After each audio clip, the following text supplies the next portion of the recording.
Hello friends, स्वागत है आप सभी का आपके अपने यूट्यूब चैनल पर। दोस्तों, अभी हमने पिछले कुछ वीडियोज में व्रत से जुड़ी हुई कुछ थ्योरी के बारे में जानकारी की थी। दोस्तों, कुछ थ्योरी और बाकी है, उसकी बात करेंगे। उसके बाद हम आपके लिए क्वेश्चंस करेंगे। दोस्तों, थ्योरी में बहुत ही ज़रूरी चीज़ें आपको बताई जा रही हैं, इनको अच्छे से पढ़िए और आगे क्वेश्चंस करिए। आप इतना विश्वास रखिए, इस थ्योरी को अगर आपने अच्छे से पढ़ लिया और समझ लिया और बाकी क्वेश्चन जो मैं बता रहा हूँ वो कर लिए, तो आपका कोई भी क्वेश्चन एग्जाम में नहीं छूटेगा, ये मेरा पूरा विश्वास है। तो दोस्तों, आइए आगे बढ़ते हैं थ्योरी में बचे हुए पोर्शन को करने के लिए। दोस्तों, नेक्स्ट रूल्स है, अगर दो व्रत हों और बाह्य स्पर्श करें, इसका सेंटर C1 है और इस व्रत का सेंटर C2 है, तो दोस्तों एक बाह्य रेखा देखिए इस तरह इनको स्पर्श करके जा रही है। दोनों को स्पर्श किया, इसको A पॉइंट पर, इसको B पॉइंट पर स्पर्श किया। एक इन दोनों के बीच की स्पर्श रेखा एक यहाँ हो सकती है, उसे हम खींचेंगे जो इसके लंबवत होगी इस तरह। दोस्तों देखिए, ये हमने इस तरह इसको खींचा और ये बिंदु है S, और यहाँ इस T बिंदु पर इन्होंने स्पर्श किया। ये तीसरी स्पर्श रेखा ये लंबवत होगी दोस्तों 90 डिग्री पर, इस तरह ये होगी। दोस्तों, इन तीनों बिंदुओं को A, T और B ये एक अर्धवृत्त पर स्थित होते हैं। दोस्तों कैसे, देखिए अगर हम इनको ऐसे मिलाएंगे तीनों को तो एक अर्धवृत्त पर होते हैं। ये रूल्स है, ये आपको ध्यान रखना है, इस तरह होते हैं। और अगर हम इन बिंदुओं को डायरेक्ट भी मिलाते हैं, ये मिलाया T और इसको ये मिलाया, तो दोस्तों इस स्थिति में देखिए ये S से लेकर A तक की डिस्टेंस, S से लेकर B तक की डिस्टेंस, क्योंकि ये लंबवत है इसलिए दो हिस्सों में डिवाइड करेगा बराबर बराबर, और ये डिस्टेंस ST तीनों ही बराबर होती हैं। दोस्तों ये नियम है, आप यहाँ पर देखिए डिस्टेंस AS बराबर SB और बराबर होगा दोस्तों ST, ये हमेशा होता है, ये हमें ध्यान रखना। और एक बात और ध्यान रखनी है दोस्तों, इस स्थिति में ये जो एंगल बनेगा ATB, ये जो रेखाएं हमने मिलाई हैं, ये दोनों ये एंगल जो बनेगा ये कोण ATB बराबर 90 डिग्री होगा। क्यों होगा दोस्तों? क्योंकि अर्धवृत्त पर ये पूरा अर्धवृत्त बना, और अर्धवृत्त पर बना कोण समकोण होता है, हम बता चुके हैं। अगर कहीं भी अर्धवृत्त हो तो उसके व्यास है, व्यास के द्वारा परिधि पर बना कोण समकोण होता है, तो ये समकोण होगा और ये समकोण त्रिभुज होगा, ये 90 डिग्री होगा। ये दोस्तों हमें हमेशा याद रखना है। दोस्तों नेक्स्ट नियम की बात करते हैं। देखिए इस तरह अगर कोई एक वृत्त है, ये एक वृत्त है, इसका सेंटर ये है दोस्तों O। यहाँ पर दोस्तों हम एक स्पर्श रेखा इस बिंदु पर खींचते हैं, ये देखिए ये एक स्पर्श रेखा है A बिंदु पर, और ऐसे ही एक स्पर्श रेखा यहाँ से जा रही है B बिंदु पर। दोस्तों इससे इस पर हम लंब डालेंगे, मिलाया हमने, देखो इसको इससे मिलाया, तो ये स्पर्श रेखा पर लंब है सेंटर से, और ये स्पर्श रेखा पर लंब है, ये 90 डिग्री के होंगे। दोस्तों इस वृत्त के एक हमने बाहर तीसरी स्पर्श रेखा, दोस्तों मान लो हमने इस तरह से खींची है स्पर्श रेखा, और ये बिंदु है दोस्तों P पॉइंट है। अब यहां से हम इस स्पर्श रेखा पर भी लंब डालते हैं, देखिए ये 90 डिग्री होगा, ये भी 90 डिग्री होगा, हमने इस पर लंब डाल दिया है। तो दोस्तों हमें क्या देखना है, इस पॉइंट को इन दोनों के क्रॉस बिंदु से मिलाते हैं, ये मिला दिया। ऐसे ही इसको इसके क्रॉस बिंदु से मिलाते हैं, मिला दिया। ये पॉइंट T है और ये पॉइंट S है, ये हमने मान लिया।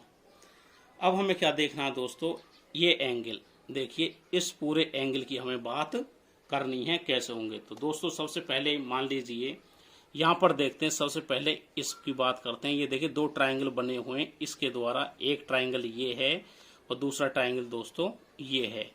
अगर ये कोण मान लीजिए थीटा हो, अगर हमने माना थीटा है, तो ये एंगल क्या होगा दोस्तों, देखिए ये रेडियस है R, और दोस्तों ये भी रेडियस है R। इन दोनों त्रिभुजों के बारे में हम चर्चा कर रहे हैं, ये R है, ये R है, ये बराबर होंगे। ये इनकी कॉमन लाइन है, ये बराबर होगी दोस्तों। ये एंगल 90 डिग्री है, और इधर देखिए ये भी 90 डिग्री है। दो भुजाएं समान हो गई, एक कोण समान हो गए, ये दोनों सर्वांग सम होंगे। अगर ये एंगल थीटा है तो दोस्तों ये एंगल भी थीटा ही होगा। ऐसे दोस्तों इसको देखिए, अब उसे भूल जाइए, इसकी तरफ आते हैं, ये त्रिभुज और ऐसे ही ये त्रिभुज, इसमें भी देखिए दोस्तों ये रेडियस है, ये रेडियस है, ये 90 डिग्री है और ये 90 डिग्री, और ये इनकी कॉमन भुजा है। अगर ये कोण, इतना कोण अगर एल्फा हुआ तो दोस्तों ये कोण भी एल्फा ही होगा। अब यहाँ से आप देख पा रहे हैं दोस्तों, ये पूरी स्ट्रेट लाइन है। स्ट्रेट लाइन पर एक तरफ पूरा पूरा बना कोण कितना होता है? 180।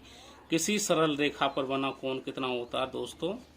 आप जानते ही हैं, एक तरफ बना कोण होता है 180। तो टोटल को हम ऐड करेंगे दोस्तों, तो देखिए थीटा प्लस एल्फा बराबर 180, यानी ट्वाइस थीटा प्लस एल्फा बराबर 180।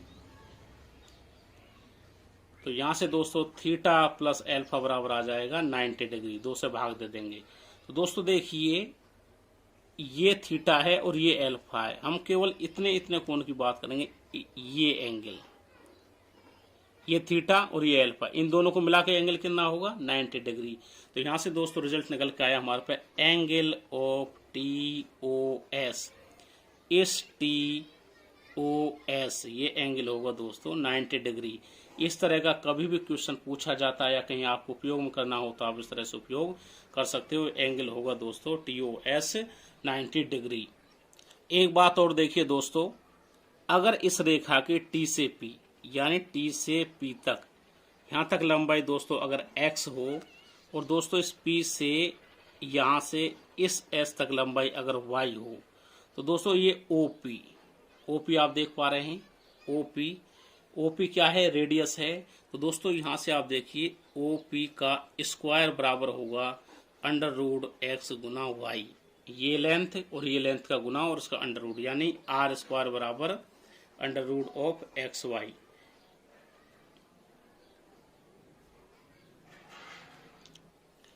सॉरी दोस्तों, ये OP स्क्वायर नहीं होगा, R स्क्वायर नहीं होगा, केवल OP की लंबाई √xy होगी।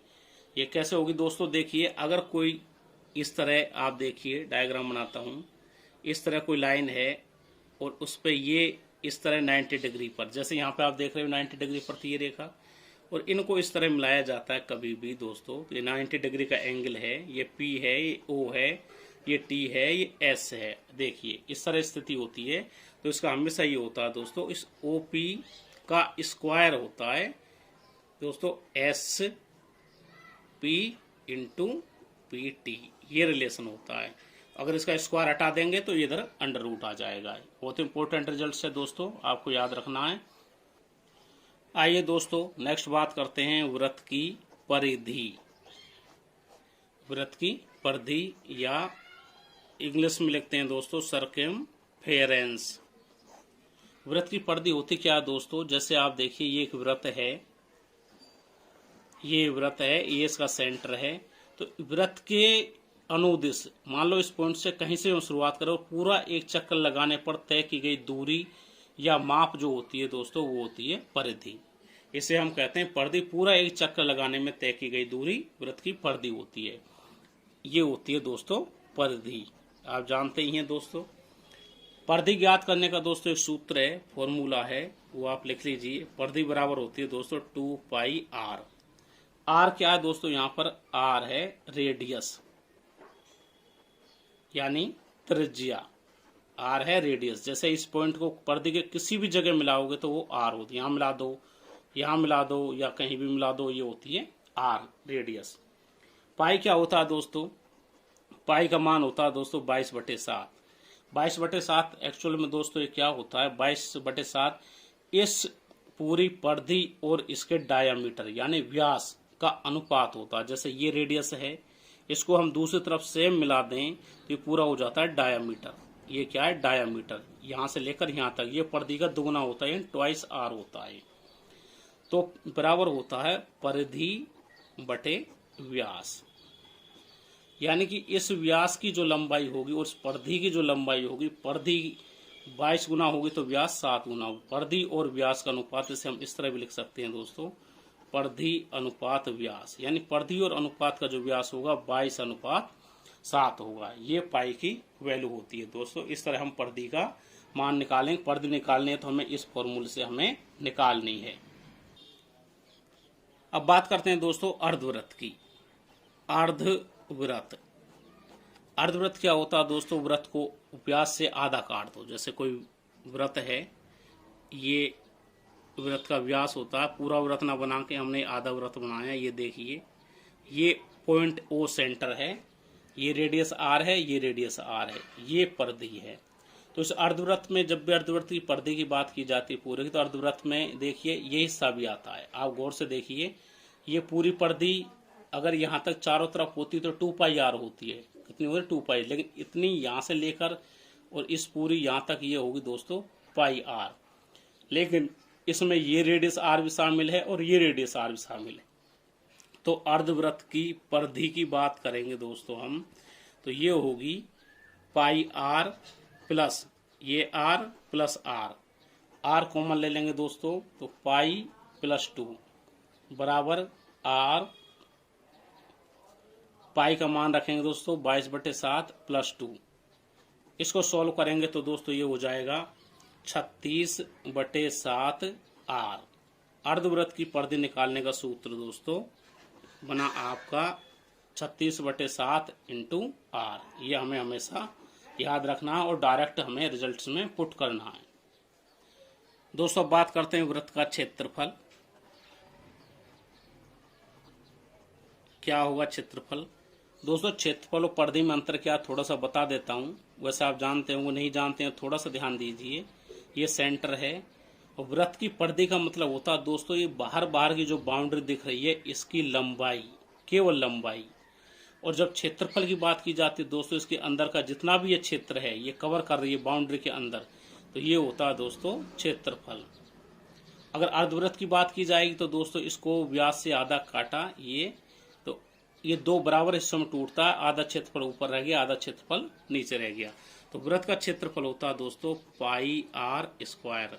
पाई आप जानते ही हो, पाई का मान 22/7 होता है और आर का मतलब होता है त्रिज्या। त्रिज्या को हमने आर लिखा है। अगर अर्धवृत्त का क्षेत्रफल आपको निकालना है दोस्तों, तो अर्धवृत्त क्षेत्रफल वृत्त के क्षेत्रफल का आधा होता है, तो पाई आर स्क्वायर बाई 2, 2 से भाग दे देंगे, ये हो जाएगा अर्धवृत्त का क्षेत्रफल। दोस्तों एक क्वेश्चन और बार बार पूछा जाता है, 2 सकेंद्रीय वृत्तों का मध्य का क्षेत्रफल। 2 सकेंद्रीय वृत्तों के मध्य क्षेत्रफल कैसे दोस्तों? देखिए, एक वृत्त ये है संकेंद्रीय, यानी कि उन दोनों के केंद्र समान होंगे। ऐसा केंद्र C1, या केंद्र तो एक ही है दोनों का। दूसरा होगा दोस्तों वो इस तरह होगा। इस वाले सर्कल का नाम दिया हमने कैपिटल C1, इस सेंटर को O लिख लीजिए, वो बाहर वाले का नाम दिया C2। तो दोस्तों इसके बीच का क्षेत्रफल, इन दोनों के बीच का, यानी हमें ये क्षेत्रफल निकालना है दोस्तों। तो यहाँ आप देख पा रहे हो दोस्तों, इनका केंद्र एक है। सकेंद्रीय का मतलब जिसका केंद्र, ऐसे 2 वृत्त जिनका केंद्र एक ही हो। तो इन दोनों का केंद्र आप देख पा रहे हैं दोस्तों एक ही है। तो इन बीच वाले एरिया का क्षेत्रफल निकालने के लिए क्या करेंगे दोस्तों, बाहर वाले वृत्त का क्षेत्रफल निकालेंगे, पूरा आ जाएगा। उससे ये अंदर वाले वृत्त का क्षेत्रफल घटा देंगे तो दोस्तों ये बच जाएगा। तो हम बाहर वाले क्षेत्रफल निकालेंगे, बाहर वाले वृत्त का। मान लो इसकी त्रिज्या R1 है, बाहर वाले की त्रिज्या ये है, इसकी R2 है। तो बाहर वाले का क्षेत्रफल क्या होगा दोस्तों, पाई R2 स्क्वायर। बाहर वाले में से अंदर वाला घटा देंगे तो पाई R1 स्क्वायर बराबर पाई कॉमन लेंगे, R2 का स्क्वायर माइनस R1 का स्क्वायर। यह हमारा फॉर्मूला दोस्तों हो जाएगा। इसको एक A square minus B square फॉर्मूले से भी खोल के कर सकते हैं। तो दोस्तों इसको आप ऐसे लिख सकते हो कि R2 minus R1 into R2 plus R1। कैसे होता है दोस्तों, एक फॉर्मूला होता है A square minus B square बराबर A plus B into A minus B. ये फॉर्मूला बीजगणित का है, आपको बीजगणित कराएंगे हम तब भी बताएंगे। इस फॉर्मूले की मदद से हमने R2 का स्क्वायर माइनस R1 के स्क्वायर को खोल कर दिया, R2 minus R1 into R2 plus R1। दोस्तों नेक्स्ट बात करते हैं त्रिज्यीय खंड। त्रिज्यीय खंड क्या होता है दोस्तों? त्रिज्यीय खंड बताने से पहले एक छोटी सूचना मैं आपको देना चाहता हूँ। दोस्तों अभी हम वृत्त पढ़वा रहे हैं आपको। वृत्त के बाद में दोस्तों इसमें 3-4 वीडियो मैं बनाऊंगा, वृत्त कंप्लीट करूंगा उसके बाद में हम दोस्तों एक राजस्थान पुलिस की मैथ और रीजनिंग की पूरे सिलेबस की वीडियो में बनाना स्टार्ट कर रहा हूँ। वो दोस्तों वो सिलेबस रीट वाली परीक्षा में भी काम आता है। तो दोस्तों जो भी स्टूडेंट राजस्थान पुलिस की तैयारी कर रहे हैं वो हमारे चैनल को सब्सक्राइब करके वीडियो देख सकते हैं। और दोस्तों आपके भी अगर कोई मित्र वगैरह तैयारी कर रहे हैं तो आप उनको इसकी सूचना जरूर दें, जिससे कि ज़्यादा से ज़्यादा फायदा उठा सकें। तो आइए दोस्तों तृतीय खंड की बात करें। तृतीय खंड क्या होता है दोस्तों, देखिए जैसे ये वृत्त है, ये पूरा वृत्त है और ये इसका सेंटर है दोस्तों। अगर कोई चाप, मान लीजिए इतने से इतना ये चाप है ए बी, इस चाप द्वारा सेंटर पर बना कोण, देखिए ये कोण है और मान लीजिए ये कोण है थीटा, ये ओ इसका सेंटर है। तो ये थीटा द्वारा जो चाप बना है ये है थीटा कोण द्वारा चाप, क्या है दोस्तों, ए बी चाप, या ए बी चाप द्वारा बना कोण क्या है, थीटा, दोनों एक ही बात है। अब हमें अगर इस क्षेत्र का क्षेत्रफल निकालना हो ए ओ बी का, तो इतना ये क्षेत्र कहलाता है दोस्तों त्रिज्यीय खंड। त्रिज्यीय खंड इस एंगल के आधार पर छोटा बड़ा हो सकता, अगर थीटा को और बड़ा बना दें, मान लीजिए यहाँ ले लें, तो ये त्रिज्यीय खंड बन जाएगा। त्रिज्यीय खंड छोटा बड़ा कुछ भी हो सकता है। क्षेत्रफल निकालना है तो दोस्तों देखिए इस पॉइंट पर पूरा एंगल कितना होता है दोस्तों, किसी बिंदु के चारों तरफ एंगल होता है 360, ठीक है दोस्तों। और इस पूरे एंगल में से इस एरिया का एंगल कितना है, थीटा।